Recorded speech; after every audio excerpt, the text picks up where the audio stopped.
का निधला में एक मर्तबा एक ज़मीन का टुकड़ा था, इस पर झगड़ा चल पड़ा।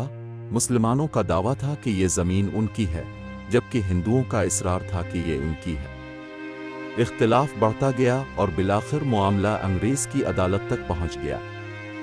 जब मुकदमा आगे बढ़ा तो मुसलमानों ने ऐलान किया अगर उन्हें ज़मीन की मलकियत दी गई तो वो इस पर मस्जिद बनाएंगे। हिंदुओं ने जवाब में ज़िद करते हुए कहा कि अगर वो मुकदमा जीत गए तो वो ज़मीन पर मंदिर बनाएंगे। जो इब्तिदाई तौर पर एक इनफरादी मामला के तौर पर शुरू हुआ वो जल्द ही इज्तिमाई तनाज़ा में बदल गया।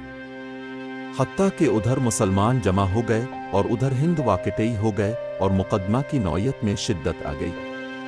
अब सारे शहर में कत्लो गारत हो सकती थी, खून खराबा हो सकता था, तो लोग भी बड़े हैरान थे कि नतीजा क्या निकलेगा।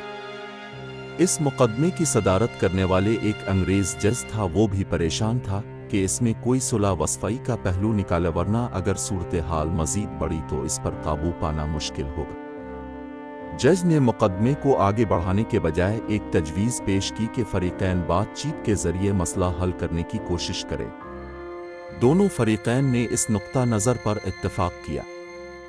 हिंदुओं ने एक तजवीज़ पेश की कि हम आपको एक मुसलमान का नाम तन्हाई में बताएंगे, आप अगली पेशी पर उनको बुला लीजिए और उनसे पूछ लीजिए।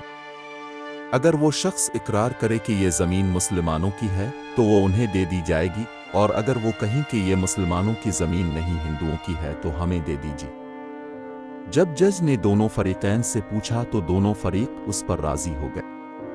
मुसलमानों के दिल में ये थी कि मुसलमान होगा जो भी होगा तो वो मस्जिद बनाने के लिए बात करेगा। चुनांचे अंग्रेज़ ने फैसला दे दिया और महीना चंद दिनों की तारीख दे दी कि भाई इस दिन आना और मैं इस शख्स को भी बिलवा लूँगा। अब जब मुसलमान बाहर निकले तो बड़ी खुशियाँ मना रहे थे, सब कूद रहे थे, नारे लगा रहे थे। हिंदुओं ने पूछा अपने लोगों से कि तुमने क्या कहा? उन्होंने कहा कि हमने एक मुसलमान आलम को हुक्म बना लिया है कि वो अगली पेशी पर जो कहेगा इस पर फैसला होगा। अब हिंदुओं के दिल मुरझा गए और मुसलमान खुशियों से फूले नहीं समाते थे, लेकिन इंतज़ार में थे कि अगली पेशी में क्या होता है। चुनांचे हिंदुओं ने मुफ्ती इलाही बख्श कांधलवी रहमाउल्लाह का नाम बताया, जो कि एक आलम थे और शाह अब्दुल अजीज़ रहमाउल्लाह के शागिर्दों में से थे, और अल्लाह ने उनको सच्ची सच्ची ज़िंदगी अता फरमाई थी। वो अपनी दियानत और इल्म की वजह से मशहूर थे। मुसलमानों ने देखा कि मुफ्ती साहिब तशरीफ़ लाए हैं तो उन्होंने समझा कि वो मस्जिद की तामीर की वकालत करेंगे। चुनांचे जब अंग्रेज़ ने पूछा कि बताए मुफ्ती साहिब ये ज़मीन का टुकड़ा किसकी मलकियत है, उनको चूँकि हकीकत हाल का पता था, उन्होंने जवाब दिया कि ये ज़मीन हिंदुओं की है। उनके इस ऐलान ने वहाँ मौजूद सबको हैरान कर दिया। अब जब उन्होंने ये कहा कि ये हिंदुओं का है तो अंग्रेज़ ने अगली बात पूछी कि क्या अब हिंद विलबिग उसके ऊपर मंदिर तामीर कर सकते हैं? मुफ्ती साहिब ने फरमाया जब मलकियत उनकी है तो वो जो चाहे करें, उन्हें इख्तियार है कि वो इस पर घर तामीर करें या मंदिर बनाएं। चुनांचे फैसला दे दिया गया कि ये ज़मीन हिंदुओं की। मगर अंग्रेज़ ने फैसले में एक अजीब बात लिखी।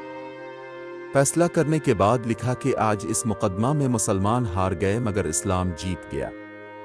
जब अंग्रेज़ ने ये बात कही तो इस वक्त हिंदुओं ने कहा कि अपने तो फैसला दे दिया, हमारी बात भी सुन लीजिए। हम इस वक्त कलिमा पढ़कर मुसलमान होते हैं और आज ये ऐलान करते हैं कि अब हम अपने हाथों से यहाँ मस्जिद बनाएंगे।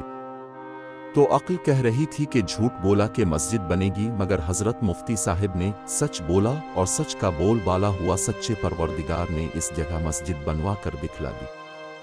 तो कई मर्तबा नजर आता है कि झूठ बोलना आसान रास्ता है। झूठ बोलना आसान रास्ता नहीं है, ये कांटों भरा रास्ता हुआ करता है। झूठे से अल्लाह ताला नफरत करते हैं, इंसान नफरत करते हैं, इंसान एतमाद खो बैठता है। एक झूठ को बोलने के लिए कई झूठ बोलने पड़ते हैं, लिहाजा झूठी जिंदगी गुजारने के बजाय सच्ची जिंदगी को आप इख्तियार कीजिए। इस पर परवरदिगार आपकी मदद फरमाएगा।